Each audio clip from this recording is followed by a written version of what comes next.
Likewise, imposing a 100% tariff on India at a time when we are actively trying to court them to help us in our competition with China is completely self-defeating.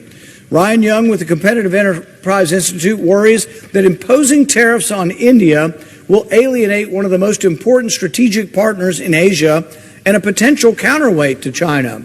So as we try to get India to be more aligned with us instead of with China or Russia, admirable goals, we put tariffs on India, and what does that do? It pushes them more towards China and more towards Russia.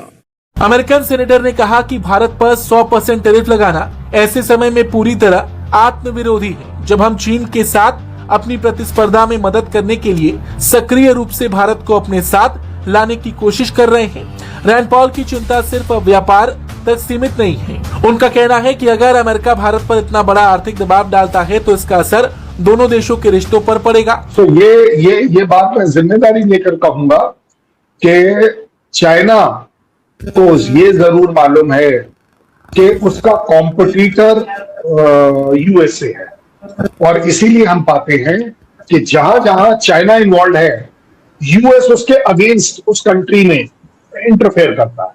इसकी America can not complain. वो तो only thing is Bharat is acting like a friend और something. मुझे समझ में नहीं आ रहा क्या चल रहा है वहां पे। Somewhere they have to act more independently, तब जाके बात सुधरेगी। मैं आपसे एक बात समझना चाहती हूँ आदित्य जी, वो ये कि हम देख रहे हैं कि अमेरिका जो है उसने पूरे ही विश्व में एक हंगामा मचाया हुआ है। अब दोस्तों, अमेरिका में एक कोर्ट है जिसका नाम है US court of international trade. ये बड़ा पावरफुल बॉडी है, US court of international trade. 25 US states ने ट्रंप को सू कर दिया। दोस्तों, 50 स्टेट हैं यूनाइटेड स्टेट्स ऑफ अमेरिका में, 50 में से 25 स्टेट्स ने लीगल एक्शन ले लिया और कोर्ट में जाकर ट्रंप के खिलाफ केस कर दिया। दोस्तों, ग्लोबल जियोपॉलिटिक्स और इंटरनेशनल ट्रेड की दुनिया से एक बहुत ही दिलचस्प और अहम खबर सामने आई है।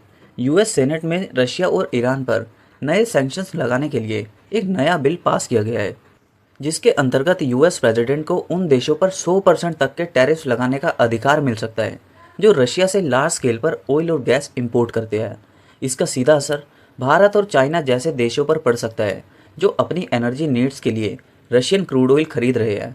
लेकिन इस पूरे डेवलपमेंट के बीच सबसे बड़ा ट्विस्ट तब देखने को मिला जब डोनाल्ड ट्रंप की अपनी ही रिपब्लिकन पार्टी के यूएस सेनेटर रैंड पॉल ने इस बिल का खुलकर विरोध किया है और इसके खिलाफ वोट किया। उन्होंने साफ तौर पर चेतावनी दिया है कि भारत पर 100% टैरिफ लगाना अमेरिका की अपनी स्ट्रैटेजिक पॉलिसी के पूरी तरह खिलाफ होगा।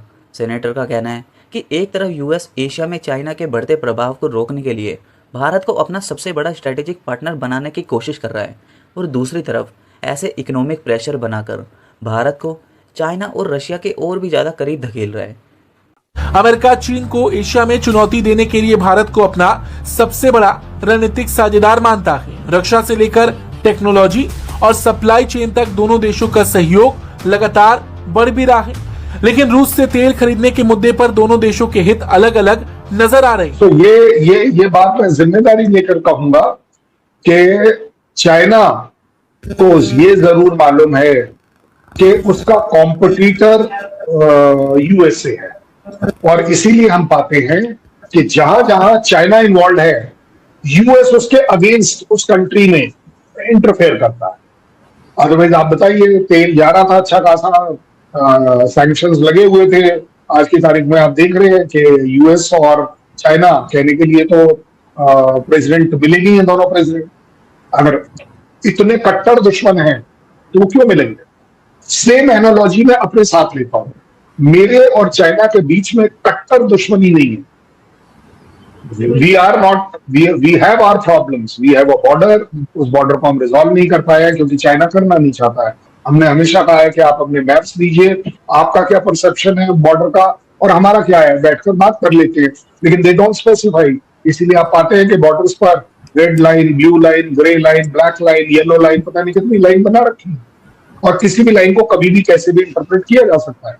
मैं उसका चश्मदीद गवाह हूं कि एक पर्टिकुलर एरिया में जो सो कॉल्ड लाइन थी, अब अपने जोश में मैंने कहा किसकी लाइन, कौन सी लाइन, मुझे तो कहीं लाइन नहीं देखनी, जमीन पर देखा कोई लाइन थोड़ी लगी हुई है।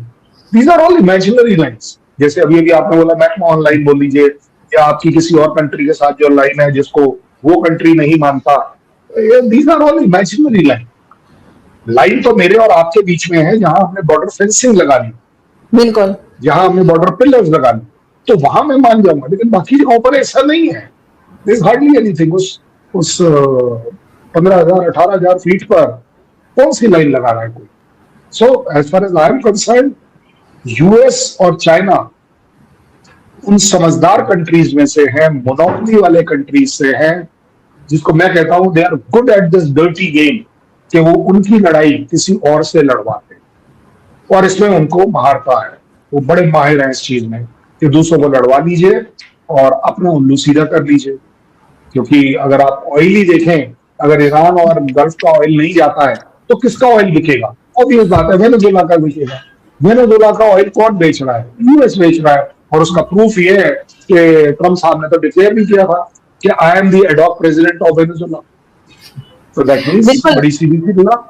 लेकिन सर इस रीजन के लिए जिसमें हमारी कंट्री है, आपकी है, और ईरान है या चाइना भी है, इसमें भारत और चाइना की दरमियान टेंशन ना हो, ये कितना इंपॉर्टेंट है? क्योंकि आप लोगों के बीच में जो टेंशन रहती है, आप लोग की चले ठीक है गोली नहीं चलती, लेकिन बहरहाल लड़ाई तो रहती है। और इसी तरीके से ईरान में भी जब तक पीस नहीं होगा, इस रीजन में पीस नहीं आ सकता। वो तो आपको पता ही है कि किस तरीके से बिहेव करता है ईरान अगर उसके ऊपर अटैक हो।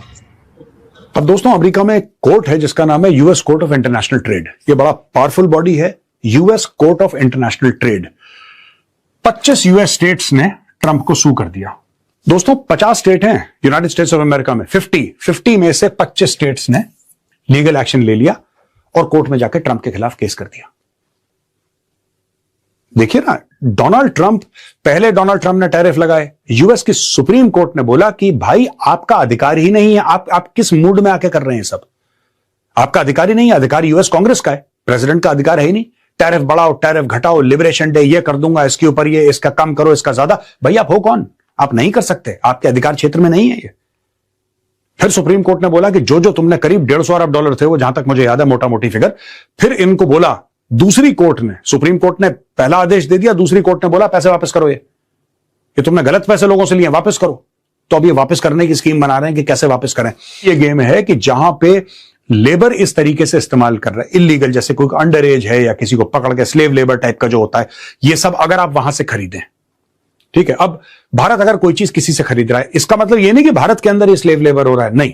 इसका मतलब ये है कि भारत किसी थर्ड पार्टी से कुछ चीज खरीद रहा है, इंपोर्ट कर रहा है कोई चीज, उसकी फैक्ट्री में क्या हाल है, उसके चलते हुए अगर वो फैक्ट्री में कोई इस टाइप का गलत किस्म का लेबर इस्तेमाल कर रहा है जो कि ह्यूमन राइट्स के खिलाफ है, तो फिर भारत को ज्यादा टैरिफ देने पड़ेंगे। यानी कि फिर भारत जाएगा वहां पे, चेक करेगा तुम्हारी फैक्ट्री में, डेली अटेंडेंस लेगा। इट्स इम्पॉसिबल फॉर इंडिया और एनी अदर कंट्री। कोई भी मुल्क ऐसे मॉनिटर नहीं कर सकता। आप टर्म्स एंड कंडीशंस डाल सकते हैं कि साहब आपके देश में ये नहीं होगा, ये नहीं होगा। पीठ पीछे फैक्ट्री में कौन है, क्या है, nobody knows. How can you verify all the time? You can't verify all the time यार, आप नहीं कर सकते। पर डोनाल्ड ट्रंप ने बोला कि मैं तुम्हारे ऊपर टैरिफ, अब स्टेट ने बोला है कि भाई ये प्रेसिडेंशियल अथॉरिटी को एक्सीड करने वाली बात है। ये जो 25 स्टेट हैं ये कह रहे हैं कि भाई आपकी अथॉरिटी है ही नहीं, आप कर ही नहीं सकते। आपको ये अनुमति किसने दी, परमिशन किसने दी ये सब करने के लिए? You have to take permission from Congress. You can't do it, आप नहीं कर सकते, आपके अधिकार क्षेत्र में है ही नहीं, आपने गलत काम किया है। दूसरी चीज कह रहे हैं कि जो बिजनेसेस हैं अमेरिका में, बिजनेसेस हैं, जो कंज्यूमर्स हैं, उनके ऊपर इंपैक्ट होगा। अमेरिका में चीजें महंगी होती चली जा रही हैं, आप टैरिफ लगा रहे हैं अपने लोगों को, जो आपको जिन्होंने वोट दिया है उनको खुश करने के लिए। वो खुश भी नहीं है, पर आपने ऐसा चूरन बांट रखा है कि अगर मैं भारत के ऊपर टैरिफ लगाऊंगा तो फिर भारत हमें पैसा देगा। भारत तुम्हें क्यों पैसा देगा यार? टैरिफ तो इंपोर्ट टैक्स होता है। दोस्तों, तो इस पूरे इकोनॉमिक पॉलिसी मूव और यूएस पॉलिटिकल लैंडस्केप को क्लोजली एनालाइज करने के बाद ये बात बिल्कुल साफ हो जाती है कि अमेरिका के अंदर ही फॉरेन पॉलिसी को लेकर कितने अलग अलग विचार चल रहे हैं। सेनेटर ने यह भी कहा कि किसी भी देश पर ऐसे हैवी टैरिफ्स लगाना shooting ourselves in the foot जैसा है, क्योंकि इससे ना सिर्फ फॉरेन पार्टनर्स नाराज होते हैं बल्कि खुद अमेरिकन कंज्यूमर्स पर भी इन्फ्लेशन का बोझ बढ़ता है। दूसरी तरफ भारत का स्टैंड अपनी एनर्जी सिक्योरिटी को लेकर हमेशा से क्रिस्टल क्लियर रहा है। यूक्रेन कॉन्फ्लिक्ट के बाद जब ग्लोबल सप्लाई चेन डिस्टर्ब हुई थी और रशियन ऑयल डिस्काउंट पर अवेलेबल था, तो भारत ने अपनी आर्थिक ज़रूरतों और नेशनल इंटरेस्ट को प्रायोरिटी देते हुए रशिया से ऑयल इंपोर्ट बढ़ाया और हाल ही में ये रिकॉर्ड लेवल पर पहुंच चुका है। ये साबित करता है कि भारत अपनी स्ट्रेटेजिक ऑटोनॉमी पर कभी कॉम्प्रोमाइज़ नहीं करेगा, चाहे कितना भी डिप्लोमेटिक या इकोनॉमिक प्रेशर बनाया जाए। आने वाले दिनों में यूएस हाउस ऑफ रिप्रेजेंटेटिव्स और एडमिनिस्ट्रेशन का इस बिल पर क्या रुख रहता है, ये देखना बेहद दिलचस्प होगा और ये पूरे ग्लोबल ट्रेड डायनामिक्स को एक नई दिशा देगा।